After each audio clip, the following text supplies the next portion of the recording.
news, Cal Poly Democrats try to define the line between free speech and hate speech. Also, find out what students have to say about the increase of women elected to Congress. And later, with its first quarter coming to a close, the new public health major has students excited about its future. Broadcasting from Swanson Studios, you're watching Mustang News. Hello and welcome to the latest edition in Mustang News. I'm Samantha Spitz. And I'm Lily Dallow. Here are today's top stories. A panel discussion held on campus this week covered the challenges a public university faces to be inclusive while still maintaining free speech.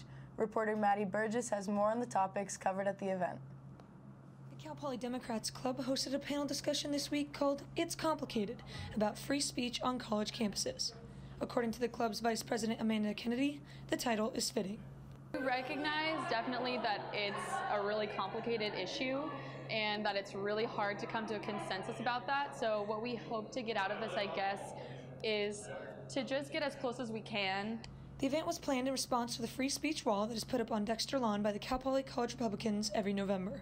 This year the wall was not put up, but co-president Aaron O'Grady says the discussion is still relevant to campus, especially in light of the blackface incident that happened in spring.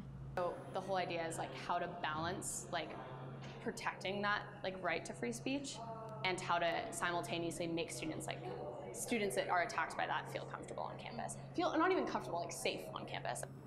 The panel of 5 included a member of the Black Student Union, a political science professor, the county supervisor, a local lawyer, and a journalist. The panelists answered a variety of questions about the limitation of free speech on a public campus, the differences between hate speech and protected speech, and the impact of free speech on marginalized student groups. Look at students of color on this campus and why there's lower retention rates and it takes longer to graduate. A big part of that has to do with the campus climate. Some attendees thought the panel was a good way to connect free speech and the issue of diversity and inclusion on campus. I think it kind of addresses a bigger problem as a whole, just in terms of diversity for the campus and how we overcome that. Club leaders for the Cal Poly Democrats say they are planning to host similar events in the future. Maddie Burgess, Mustang News. A record number of women are heading to Congress following the recent midterm election. Among them is the first Muslim woman, the youngest woman, and the first Native American women to be elected. We asked students what they thought about the election results. So inspired. I think it's so important for women, especially women of color, to be able to represent themselves in our country and have their voices heard. So I'm really hopeful it leads us in a positive direction. It's definitely a great thing to have these women of color be in Congress, given that for the most part it's been dominated by cis-het white men. I think it's incredible, but I also think it's really important to recognize not only are there more women entering Congress, but there's also women coming from a whole range of backgrounds.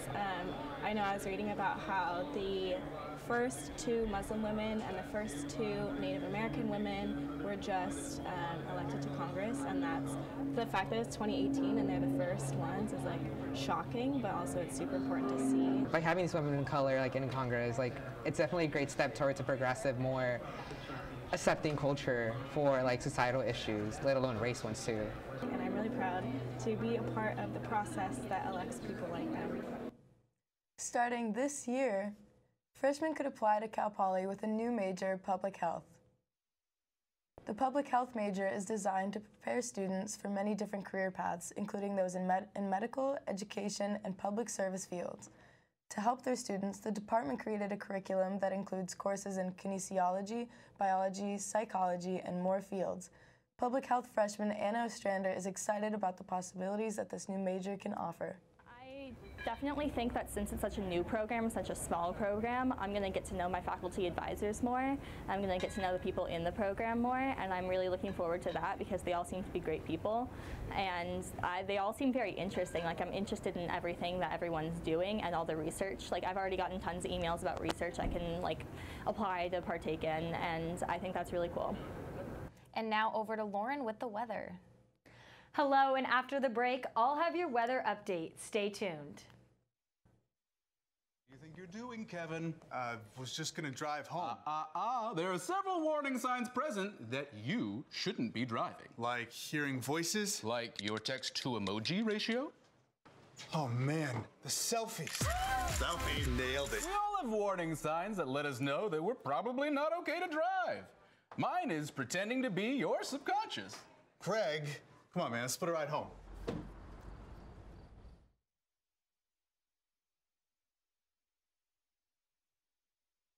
See on page 4 that the projections need to be earthquake next Thursday. Seriously? Thursday? Can't do that. This is really inconvenient. I have yoga that day. I have no time for this. So. I can't do Thursday, but I can do Friday. Disasters don't plan ahead. You can. Talk to your loved ones about how you're going to be ready in an emergency. Don't wait. Communicate.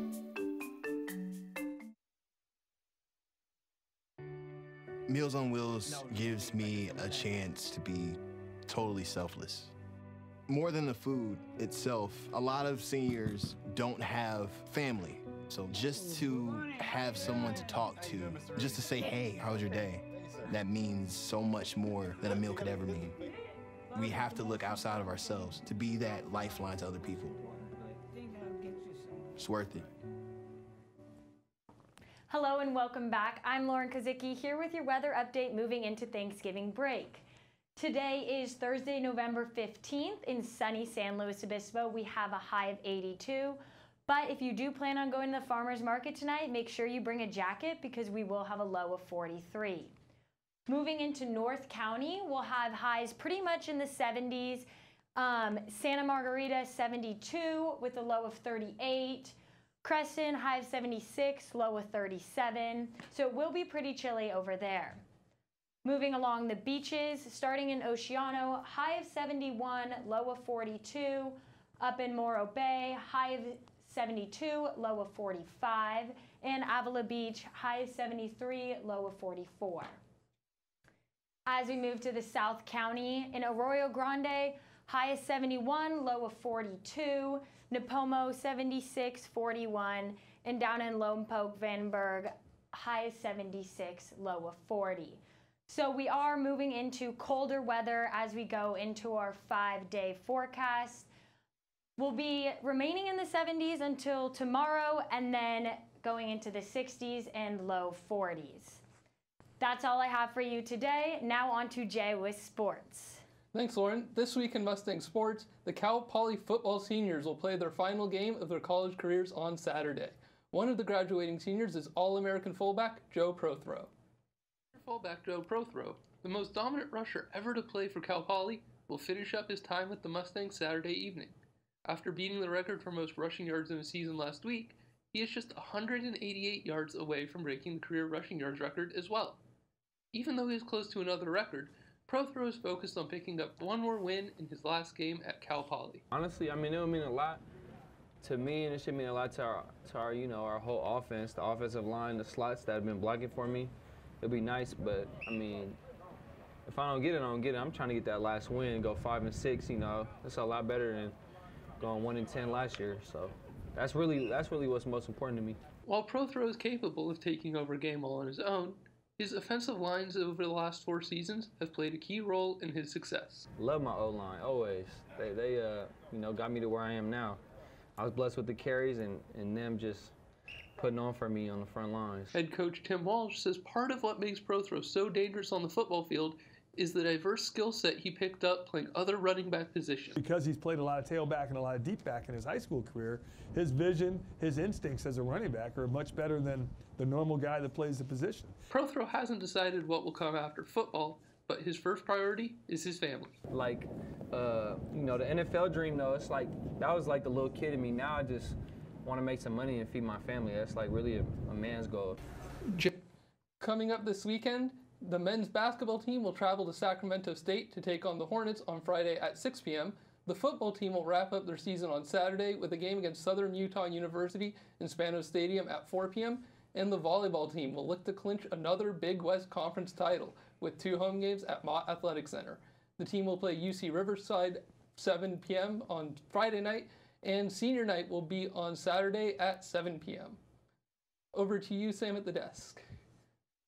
Thanks, Jay. When we come back, find out about one student's opportunity to become a professional gamer. That is an adventure full of special moments. A cruise! Surprise! Unexpected moments. I got this. awkward moments. Okay, Dad, thank you. But every moment you spend with your kids, even the smallest moments, can make the biggest impact on your child's life. So take a moment to be a dad today.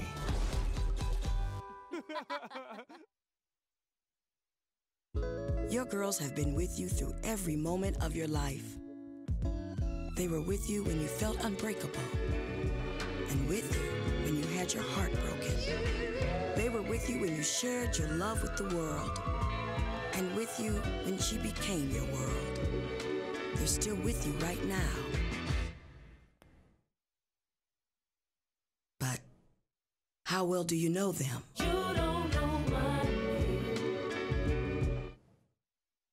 Online gaming has gained popularity in the sports world. One Cal Poly student was able to have his chance to play in the big leagues.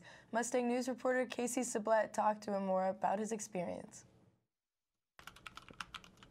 Esports is becoming like the NFL. Last March, fifth-year Cal Poly student Chance Rebels joined the H1Z1 Pro League under contract. He joined Noble Esports to compete against 14 other teams in Las Vegas. It's a battle royale game. They're pretty popular these days. Basically, the idea is that everyone starts off with no gear, nothing, and you drop in on this map, and it's just this giant open world map, and you loot up, you find gear, you find armor, weapons, all sorts of different stuff. And the idea is that you want to survive as long as possible. You want to be the last one standing. Chance would practice with his team 3 to 4 times a week in an arena put on by Caesars Entertainment. At the end of the week, the competition would begin. These games would be live streamed and commentated on by announcers.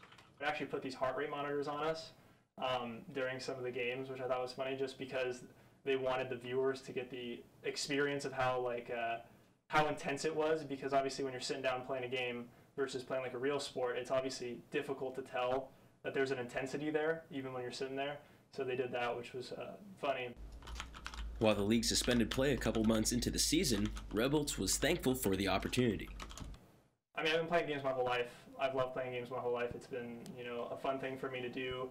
And I really like the competitive aspect more so than even just playing the games. I love just the idea of the competition and the feeling of, winning and whatnot. And it was something I've always wanted to do. And it was also one of those things that I was only going to get one opportunity to do it, basically. Like, it's an opportunity that comes very rarely in my life. It might be the only opportunity I ever get. For Mustang News, Casey Sublette. If you're heading home this week for Thanksgiving holiday, you may find yourself hitting a wall of traffic. AAA is predicting that this year will boast the highest volume of Thanksgiving travelers since 2005. Roughly 54 million U.S. residents will be traveling over 50 miles each to their respective homes this week, an increase of almost 5% from last year. An estimated 48.5 million travelers will hit the roads, 4.2 million will be in the air, and about 1.5 million individuals will travel the train tracks or voyage via water. And if you're heading north from Cal Poly towards San Francisco, you might need to download some audiobooks for your trek. AAA predicts that drivers headed in and out of the Golden Gate City will experience delays more than 4 times the normal driving time. So stay safe out there. Thank you for joining us today on Mustang News. I'm Lily Dallow. And I'm Samantha Spitz. Have a great rest of your week.